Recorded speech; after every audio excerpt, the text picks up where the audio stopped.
Hello, everybody. Hello, everybody. Hello, hello, hello. So I'm excited to be back.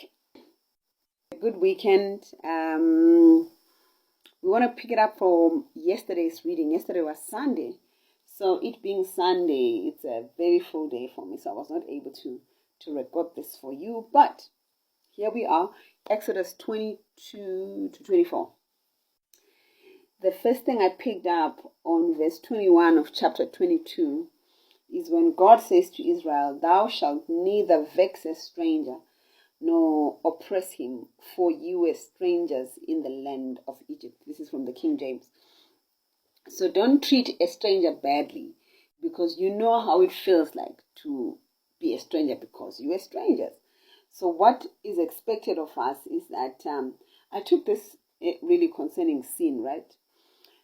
We were sinners set free by God. And I want to urge you, please don't get so holy to the point that you treat others badly because you are now on your way to recovery. You must remember where you came from, and God has cleaned you up and He has brought you here. It's the same place He can take somebody and bring them there. So don't despise a person who's still living in sin. Come alongside them and help them, because you were also a sinner.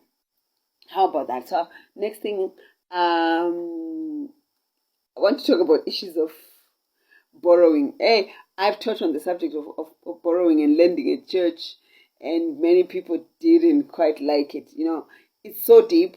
God does not allow a believer to borrow, but in the event that you lend someone, you're not allowed to follow them up. Listen to this.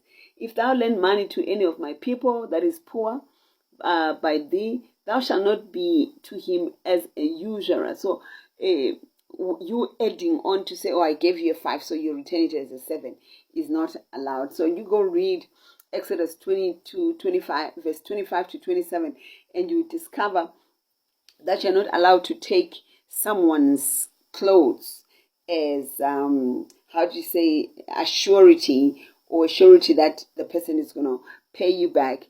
You're not allowed to go to someone's house and say, "Oh, because you owe me this, I'm going to take that." So if you're a believer, you're not allowed to do that. And you are supposed to trust that when you've given someone, if they will pay you back, they'll pay you back. If they don't, they don't. I know I'm going to get a lot of comments on that one, because we want to follow up our securities. We want